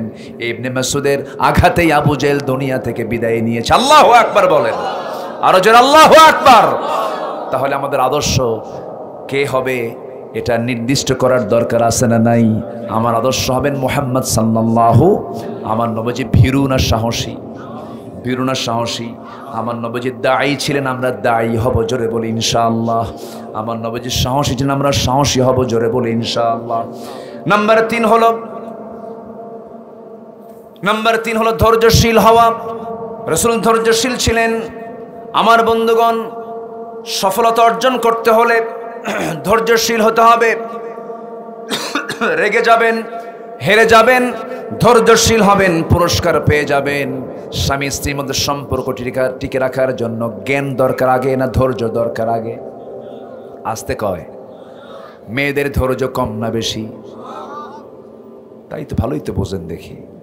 মেয়েদের ধৈর্য কম না বেশি? পুরুষদের ধৈর্য, ওরে বাপরে বাপ। তালাক দেয় কে? তালাকটা মারে কে? মেয়েরা চায়, হ্যাঁ, সকাল বিকাল চায় সংসার করুম না, তালাক দাও। আছে কিনা বলেন? তাদের প্রতি লানত ফেরেশতারা লানত দেয় যারা তালাক চায় ঘন ঘন। কিন্তু পুরুষের ধৈর্য বেশি, তার প্রমাণ কই পেলাম? প্রায় প্রায় মোবাইলে ফোন আসে, দু একটা ফোন আসে এই ব্যাপারে, তালাক বিষয়ে ফোন আসে, প্রায় ফোন আসে। এটা মালয়েশিয়া থাকে হলো ছেলে, মেয়ে থাকে হলো বাংলাদেশে, 2 মাইল দূরে, নাকি 2 মাইল, হাজার হাজার মাইল দূরে। সেই Malaysia, Singapore, Kuwait, Bahrain, Oman, Jordan, Iraq, Iran, এই সমস্ত দূরে থাকে এই প্রবাসীরা, আমেরিকা। সেখান থেকে ফোনে কথা বলে। এখন তো হোয়াটসঅ্যাপ আছে, ভিডিও কল মারে। ভিডিও কলে কথা বলতে বলতে বলে, এই ঘরের মধ্যে কে ঢুকলো? ওখান থেকে শাসন শুরু হয়ে গেছে। তো শাসন করবা তো দূরে গেছো কেন? বউ থুয়ে গেছো কেন? ঠিক কিনা? রাসূল যুদ্ধে গেছেন বউ থুইয়া না বউ নিয়া? বউ নিয়ে গেছেন। উহুদে বউ নিয়ে গেছেন। তাবুক অভিযানে, বড় বড় অভিযানে তিনি বউ নিয়ে চলে গেছেন। হিজরত করেছেন বউ ছাড়া না বউ সহ? বউ সহ গেছেন, বউ থুয়ে গেছেন, ভালো কথা। হঠাৎ করে রাগের ঠেলায় বলে ফেলতে, শোন, তোর সঙ্গে আমার সংসার হবে না। তালাক মারতে মারতে সেঞ্চুরি করে, সেঞ্চুরি। আমারে ফোন দিয়ে বলে, হুজুর কাম তো সারছে কি? হুজুর 100 তালাক দিছি। কয়শো তালাক? তালাক কি 100 হয়? তালাক কয়টা বলেন? কয়টা বলেন? কয়টা? 3 তুহুরে 3টা। 3 তুহুরে 3টা। ইদ্যত পালন করবে, তারপরে 3 তুহুরে 3টা টাইম, মেনস্ট্রুয়াল টাইম পার হবে, আবার সে তুহুরে আসবে, সেই সময় একটা হবে। আবার যখন সে 1 মাস পর আবার যখন সে অসুস্থ হবে, আবার সে অসুস্থতা থেকে পবিত্রতা অর্জন করবে, তুহুরে যাবে। 3 তুহুরে 3 তালাক। 3 মাসে 3 তালাকের কথা যেখানে ইসলাম বলে দিয়েছে, সে জায়গায় মারছে কয় সেঞ্চুরি? সেঞ্চুরি। এটা কি অপরাধ নয়? এটা কি ধৈর্য? এটা কি ধৈর্য? হুজুর তালাক তো মারছি, 100টা তালাক দিছি, সাথে আমার শাশুড়িকেও তালাক দিছি। তো বললাম যে শাশুড়ি কি তালাক হয়? হুজুর শাশুড়ির প্রতি রাগ বেশি, সে শুধু বুদ্ধি দেয়, এই জন্য ওরে আগে তালাক মারছে। আচ্ছা, শাশুড়ি কি তালাক হয়? ও দেখেন ঠিক ঠিক কইছে একজন কয় ঠিক ঠিক। শাশুড়ি তালাক হয়? তালাক হয় না। না, এটা ধৈর্যের পরিচয় নয়। আবার কিছু কিছু মহিলা আছে প্রচন্ড বেয়াড়া আচরণ করে, খুব উশৃঙ্খল আচরণ করে, এতে পুরুষেরও কিছু দোষ আছে। আচ্ছা, স্বামী স্ত্রীর মধ্যে যদি গন্ডগোল হয়, ধৈর্যের পরিচয় দেবে সবচেয়ে বেশি কে? হ্যাঁ, দেখছেন? বউ। দেখেন, ও নিজে ধৈর্য দেবে, সব ওজন দেবে বউয়ের উপরে, আপনি ওজন নেবেন না। আচ্ছা, বউয়ের কামাই স্বামী খাবে না স্বামীর কামাই বউ খাবে? বউয়ের কি দায়িত্ব আছে? এটা ইসলাম কি সে দায়িত্ব দিয়েছে? ইসলাম দায়িত্ব দিছে কারে? সাহিত্য দিছে কারে? স্বামীর দায়িত্ব হলো বউয়ের মুখে খাবার তুলে দাও। এটা কি সুন্নত, নফল, ওয়াজিব না ফরজ? বলেন, সুন্নত, নফল, ওয়াজিব না ফরজ? দায়িত্ব কার? ধৈর্য ধরতে হবে বেশি কার? নামাজ পড়াবে কে? স্বামী স্ত্রী নামাজে দাঁড়াইছে, ইমাম হবে কে? আপনি ইমাম হবেন, আপনি সংসার চালাবেন, আর ধৈর্য ধরবে বউ। ধৈর্য আপনাকে ধরতে হবে। মেয়েদের জ্ঞানের কিছু ঘাটতি আছে না নাই? বুদ্ধির কিছু ঘাটতি আছে না নাই? আছে, বুদ্ধির ঘাটতি আছে। আল্লাহ তাআলা তাদের বুদ্ধির কিছু ঘাটতি করে দিয়েছেন। আবার মায়েরা শুনলে কি রাগ করতেছে কিনা জানি না, এটা আল্লাহ তাআলা দিয়েছেন, কিছু করার নাই। তো সম্মানিত ভাইয়েরা, তাহলে এখানে ধৈর্যশীলতার পরিচয় আছে না নাই বলেন তো? আছে। যে সংসারে ধৈর্য নাই সেই সংসার জাহান্নামের টুকরা।